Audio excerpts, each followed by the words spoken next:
राज्यातल्या अंगणवाडी सेविकांना लागू करण्यात आलेल्या मेस्मा कायद्याची अंमलबजावणी स्थगित केल्याची मुख्यमंत्र्यांची घोषणा।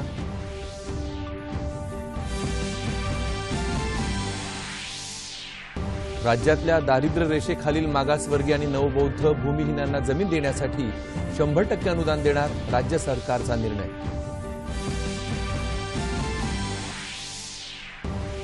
मुंबईतले 2000 सालानंतरचे झोपडपट्टी पुनर्विकास प्रकल्प पंतप्रधान आवास योजनेच्या कक्षेत आणणार गृहनिर्माण मंत्री प्रकाश मेहता यांच्या झालेल्या शेतकऱ्यांना 3,373 कोटी रुपयांची मदत सरकारकडून जाहीर। नमस्कार, 9:30च्या बातमीपत्रात मी विजय कदम आपलं स्वागत करतो। आता पाहूया बातम्या विस्ताराने। राज्यातल्या अंगणवाडी सेविकांना लागू करण्यात आलेल्या मेस्मा कायद्याची अंमलबजावणी सभागृहातल्या सदस्यांच्या तीव्र भावना लक्षात घेऊन स्थगित करण्याची घोषणा मुख्यमंत्री देवेंद्र फडणवीस यांनी आज विधानसभेत केली। ज्यावेळी अंगणवाडी सेविकांचा संप झाला त्यावेळी तो अस्तित्वात नव्हता। हा कायदा शासकीय कर्मचाऱ्यांशिवाय अनेक सेवांना लागू करता येतो असा खुलासा मुख्यमंत्र्यांनी केला। राज्यातील दारिद्र्य रेषेखालील मागासवर्गीय आणि नवबौद्ध भूमिहीनांना जमीन देण्यासाठी यापुढे 100% अनुदान देण्याचा निर्णय राज्य सरकारने घेतला आहे असं सामाजिक न्यायमंत्री राजकुमार बडोले यांनी प्रश्नोत्तराच्या तासात सभागृहाला सांगितलं। माहीमच्या निसर्ग उद्यानाला कोणताही धक्का लागणार नाही, त्यात कोणतेही बांधकाम होणार नाही अशी ग्वाही मुख्यमंत्र्यांनी दिली। शेतकऱ्यांकडील तूर, हरभरा आदीची खरेदी हमीभावाने सुरू असून सरकार शेतकऱ्यांच्या पाठीशी ठाम उभं असल्याचं सहकार पणन मंत्री सुभाष देशमुख यांनी सांगितलं। राज्यातल्या शेतकऱ्यांची वीज जोडणी अजिबात तोडली जाणार नाही असं स्पष्ट आश्वासन मुख्यमंत्र्यांनी सभागृहाला दिलं असं आमचे प्रतिनिधी मिलिंद लिमये यांनी कळवलंय। शालेय शिक्षण, क्रीडा, सार्वजनिक बांधकाम, उच्च तंत्रशिक्षण, गृह आणि सामान्य प्रशासन या विभागांच्या अर्थसंकल्पातल्या अनुदानाच्या मागण्याही आज सभागृहात मंजूर झाल्या। विरोधी पक्षनेते राधाकृष्ण विखे पाटील यांनी आज विधानसभेत राज्यातल्या कायदा आणि सुव्यवस्थेचा पंचनामा केला। राज्याचे मंत्रीच गुन्हेगारी टोळ्यांना पाठीशी घालतायत, ठाणे जिल्ह्यातल्या कारखान्यांवर बनावट धाडी घातल्या जात आहेत, मात्र तरीही मुख्यमंत्री त्याकडे दुर्लक्ष करतात असा आरोप त्यांनी केला। भीमा कोरेगाव येथील दंगल सरकार पुरस्कृत होती असंही ते म्हणाले। गेल्या 3.5 वर्षात राज्यातली कायदा सुव्यवस्था चांगली राखली गेल्यानं विरोधकांचा पोटशूळ उठलाय अशी टीका भाजपचे अनिल गोटे यांनी या प्रसंगी बोलताना केली। मुंबईतले 2000 सालानंतरचे झोपडपट्टी पुनर्विकासाचे प्रकल्प पंतप्रधान आवास योजनेच्या कक्षेत आणले जातील अशी घोषणा गृहनिर्माण मंत्री प्रकाश मेहता यांनी आज विधान परिषदेत केली। 2000 सालापर्यंतच्या झोपड्यांना एसआरए योजना कायम राहणार आहे। बोंडअळी आणि तुडतुडा रोगाच्या प्रादुर्भावामुळे नुकसान झालेल्या शेतकऱ्यांना 3,373 कोटी रुपयांची मदत राज्य सरकारने आज जाहीर केली। क्षेत्रीय स्तरावरच्या पंचनाम्यांच्या आधारे 33% किंवा त्यापेक्षा अधिक नुकसान झालेल्या शेतकऱ्यांना ही मदत मिळणार आहे असं निवेदन चंद्रकांत पाटील यांनी केलं। राज्य परिवहन मंडळाच्या कर्मचाऱ्यांना 7वा वेतन आयोग लागू करता येणार नाही, मात्र वेतन कराराबाबतच्या वाटाघाटी अंतिम टप्प्यात आहेत अशी माहिती परिवहन मंत्री दिवाकर रावते यांनी दिली। एसआरए योजनेत केलेल्या घोटाळ्याप्रकरणी सनदी अधिकारी विश्वास पाटील यांची सीआयडी चौकशी केली जाईल। त्यांनी मंजूर केलेल्या 33 फाईल्समध्ये अनियमितता आढळली असून चौकशीतून सत्य बाहेर येईल असं गृहराज्यमंत्री रवींद्र वायकर यांनी सांगितलं। अंगणवाडी सेविकांवर लावण्यात आलेल्या मेस्मा कायद्याच्या स्थगितीसंदर्भात चंद्रकांत पाटील यांनी विधान परिषदेत निवेदन केलं असं आमच्या प्रतिनिधी सोनल चव्हाण यांनी कळवलंय। विरोधी पक्षाच्या दबावामुळे सरकारला अखेर झुकावं लागलं अशी प्रतिक्रिया विधान परिषदेतले विरोधी पक्षनेते धनंजय मुंडे यांनी व्यक्त केली। AK-47च्या चाचणीत अपात्र ठरलेल्या 1432 बुलेटप्रूफ जॅकेटचा नव्यानं पुरवठा झाल्यानंतर राज्यातल्या पोलिसांना येत्या 3 महिन्यात ही बुलेटप्रूफ जॅकेट वितरित करण्याचे निर्देश देण्यात येतील असं गृहराज्यमंत्री रणजित पाटील यांनी आज विधान परिषदेत सांगितलं।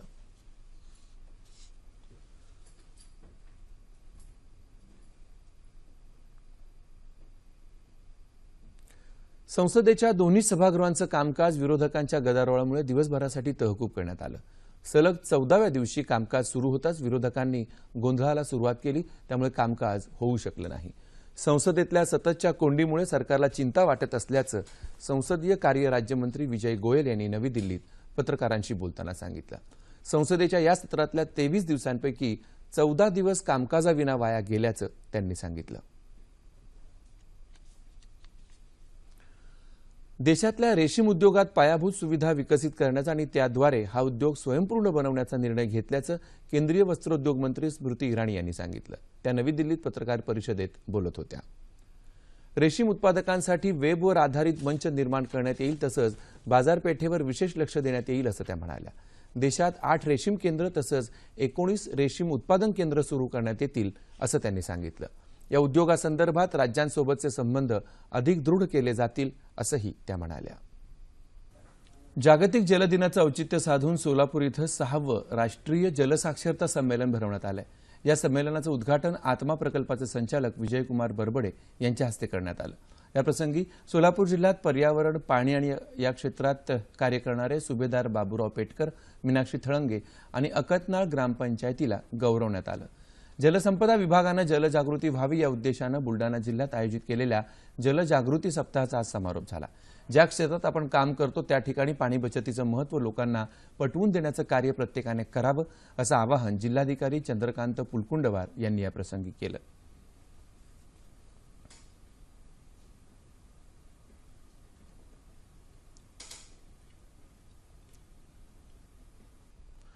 देशाच्या अर्थव्यवस्थेतला परदेशी व्यापाराचा टक्का वाढवण्याची गरज आहे असं केंद्रीय वाणिज्य आणि उद्योग मंत्री सुरेश प्रभू यांनी म्हटलंय. देशाचा आयात निर्यात निर्देशांक सुधारायची गरज देखील त्यांनी व्यक्त केली. कॅप इंडिया 2018 या प्रदर्शनाचं उद्घाटन करताना ते आज मुंबईत बोलत होते. निर्यातदारांना जीएसटी अंतर्गत कर परतावा देण्याची योजना आखली जात आहे असंही ते म्हणाले. पर्यावरण स्नेही प्लास्टिक वापरायला काहीच हरकत नाही असं मत त्यांनी व्यक्त केलं. जैविक प्लास्टिकला भविष्यात मोठी संधी आहे असंही प्रभू म्हणाले. अॅट्रॉसिटी कायद्यासंदर्भात सर्वोच्च न्यायालयानं दिलेल्या निवाड्यामुळे हा कायदा सौम्य झाल्याचं भारिप बहुजन महासंघाचे अध्यक्ष प्रकाश आंबेडकर यांनी सांगितलं. ते आज मुंबईत पत्रकार परिषदेत बोलत होते. भीमा कोरेगाव प्रकरणी संभाजी भिडे यांना तात्काळ अटक झाली नाही तर येत्या 26 मार्चला मुंबईत मोर्चा काढणार असल्याचं ते म्हणाले. भिडे यांच्या विरोधात पुरावा आढळला तर कारवाई करू असं मुख्यमंत्र्यांनी त्यांच्याशी झालेल्या भेटीदरम्यान सांगितल्याचं आंबेडकर यांनी सांगितलं. अॅट्रॉसिटी कायद्याबाबत सर्वोच्च न्यायालयानं दिलेल्या निर्णयाचा पुनर्विचार करावा अशी विनंती रिपब्लिकन पक्षाचे राष्ट्रीय अध्यक्ष आणि केंद्रीय सामाजिक न्याय राज्यमंत्री रामदास आठवले यांनी केली आहे. अनुसूचित जाती जमातींच्या हितासाठी केंद्र सरकार दक्ष असल्याचा विश्वास आठवले यांनी व्यक्त केला. सर्वोच्च न्यायालयाच्या निकालाचा अभ्यास करून केंद्र सरकार पुनर्विचार याचिका दाखल करणार असल्याची माहिती रामदास आठवले यांनी एका प्रसिद्धी पत्रकाद्वारे दिली.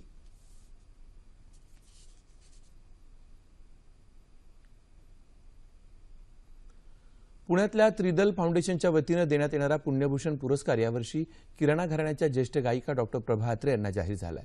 शास्त्रीय संगीतातील योगदानासाठी त्यांना हा पुरस्कार जाहीर झालाय. अत्रे यांनी पंडित सुरेशबाबू माने आणि हिराबाई बडोदेकर यांच्याकडून शास्त्रीय संगीताचे धडे घेतले. वयाच्या 8व्या वर्षी त्या गायनाकडे वळल्या. संगीत शिकत असतानाच अत्रे यांनी विज्ञान आणि कायदा विषयात पदवी संपादन केली. नंतर त्यांनी संगीतात डॉक्टरेटही मिळवली. ख्याल गायकीसोबत ठुमरी, दादरा, गझल, उपशास्त्रीय संगीत, नाट्यसंगीत, भजन आणि भावसंगीत गायकीवर त्यांचं प्रभुत्व आहे.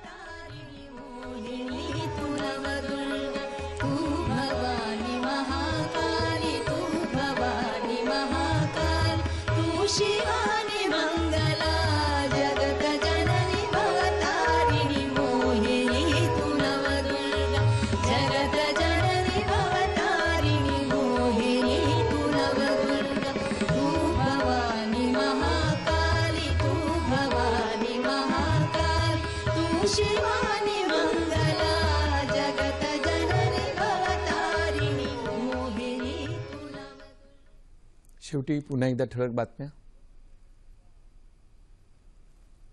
राज्यातल्या अंगणवाडी सेविकांना लागू करण्यात आलेल्या मेस्मा कायद्याची अंमलबजावणी स्थगित केल्याची मुख्यमंत्र्यांची घोषणा.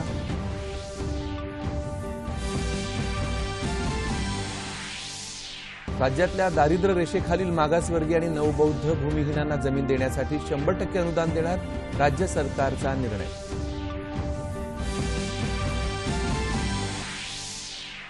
मुंबईतले 2000 सालानंतरचे झोपडपट्टी पुनर्विकास प्रकल्प पंतप्रधान आवास योजनेच्या कक्षेत आणणार गृहनिर्माण मंत्री प्रकाश मेहता यांची घोषणा. आणि बोंडअळी आणि तुडतुड्या रोगामुळे नुकसान झालेल्या शेतकऱ्यांना 3373 कोटी रुपयांची मदत सरकारकडून जाहीर. याबरोबरच हे बातमीपत्र संपलं. पुन्हा भेटूया उद्या सकाळी 8:30 वाजता आपल्या सह्याद्री वाहिनीवर. नमस्कार.